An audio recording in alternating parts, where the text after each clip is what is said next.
Comment ça va notre petit choupinou? Ça va bien, ça va moyen aujourd'hui. Ah ouais, qu'est-ce qu'il y a? Oui, j'ai un petit coup de gueule à pousser, les amis. Ok, allez, qu'est-ce qui se passe? Un coup de gueule contre les gens qui laissent des commentaires. Tu sais, sous mes chroniques ici à Sud Radio, à la télé sur Click ou mes sketchs. Non mais les gens ils vont trop loin des fins, je te Non jure. mais le principe c'est que de donner son avis, c'est le principe même de la liberté d'expression. Ah, je suis d'accord avec toi, Cécile, mais des fois les gens ils vont trop loin. Je parle pour mes collègues humoristes aussi. Je vous explique, des fois je poste une vidéo après l'émission ici, par exemple, elle fait 5 minutes. D'accord. Et au bout de 9 secondes, il y a déjà nul. 20 secondes, pas marrant. 30 secondes, il est vraiment humoriste lui. Non mais se faire allumer 3 fois en 30 secondes, j'ai encore rien dit. J'ai même pas dit bonjour. Alors à part ne pas aimer ma tenue vestimentaire ou ma façon de dire bonjour, je vois pas en quoi je suis nul, tu vois ce que je veux dire ou pas? Et puis humoriste c'est un métier compliqué aujourd'hui. On est scruté, on manie de l'explosif. Des fois ça marche, des fois ça marche pas. Puis il faut arrêter de prendre les vannes au premier degré. Par exemple la semaine dernière j'ai taquiné le Wigo, souvenez-vous. Oh là là, malheureux. J'ai ramassé un derrière. Alors ça a commencé, ton humour il est low cost comme Wigo. C'est pas mal. C'est facile. Oui, c'est facile.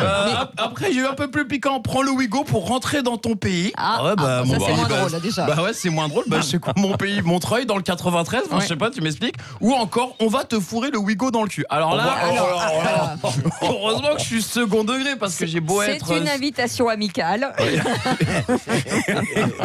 Heureusement, je suis second degré parce que j'ai beau être souple et avoir de la profondeur d'âme. Je pense que le Wigo ça passe pas. Même en biais, ça passe pas.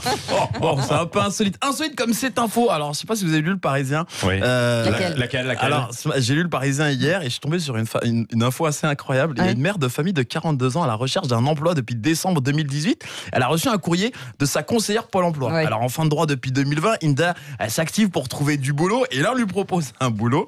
Et elle s'est vue proposer un poste d'employé d'accueil polyvalent dans un hammam libertin. Oh putain, Patrick, on a eu chaud. On a eu chaud tous les trois. Ah ouais, non, mais nous, on est habitués aux 3 mamelles. Petit club intellectuel où on va toutes les semaines. Tu peux venir, Yves, on t'invite. Où on échange avec des femmes plus que cougars. Elles ont plus de 1000 ans, les meufs. Je te rappelle la dernière fois, Patrick, on a parlé avec ces 2 petites jeunes, la Colette et Michel. Elles nous ont parlé de Pompidou, de leur hanche artificielle aussi. Elles n'arrêtent pas d'appeler d'ailleurs.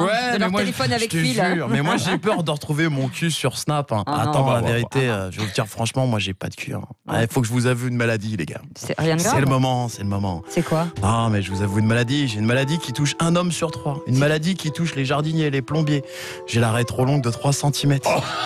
On la voit toujours, assis, debout, accroupi. À 7 ans, elle commençait dans ma nuque. Jusque mes 18 ans, on m'a appelé la tirelire. Une belle ligne droite. En tout cas, cette semaine, en vrac, on va parler de sport. Et oui, on est qualifié pour l'Euro 2020, les amis. On va pouvoir aligner Benzema. Pardon, je plaisante. C'est le mot interdit, Benzema. On n'a plus le droit de dire Benzema, c'est chaud. On n'a plus le droit de le dire. C'est dommage parce que d'après un sondage Léo Lagrange, 95% des Français veulent son retour en équipe de France. C'est quoi ce média, Léo Lagrange? C'est pas un média, c'est la cité Léo Lagrange à Montreuil. C'est le mec de mon quartier. On est tous d'accord, on veut qu'il revienne. Mais le président de la FFF, monsieur Noël Le Graët, a dit Benzema est le meilleur joueur à son poste, mais il ne reviendra jamais en équipe de France. Mais non, mais il a l'esprit à l'envers, celui-là, ou quoi? C'est comme si demain, ta femme vient te voir et te dit non, t'es trop bien pour moi, je vais partir avec Olivier Giroud. Non, chérie, tu restes avec moi. Et puis il y a aussi Tony Parker, qui a été élu au rang du Hall of Famer. Son maillot a été retiré des San Antonio pour honorer son immense carrière. Bravo à Tony. Franchement, c'est bien. Canon. En parlant de carrière, il a aussi fait du rap. Tony Parker. Non, on a pensé à retirer tous les albums des rayons Fnac et d'iTunes en hommage à nos oreilles. Bon, encore on est fiers de nos bleus et force à eux. Merci beaucoup, les amis. Et merci beaucoup. C'était cool. Et moi, je vais aller mettre un commentaire directement en disant mais c'est quoi cet humour de merde? Non, je te jure, des fois tu vois des commentaires assez incroyables, mais c'est drôle. C'est pour ça que j'ai fait le livre des massages. Ouais, ça c'est à 9h45 sur les massages. Sérieux? On peut se faire tout masser? Oui, tout. Non, j'ai un petit problème. Alors pas tout. J'ai un problème en bas du dos, moi. Sur la hanche artificielle. Exactement. Faut pas demander à Colette. Non, mais il faut pas tout masser de la même manière. C'est exactement. Regardez bien la page 69, vous allez voir, ça va vous intéresser. Ah d'accord. On peut faire ça avec cette partie du corps. Incroyable. Oui. La main est magique, j'ai envie de dire. Allez, d'abord c'est ça. Merci.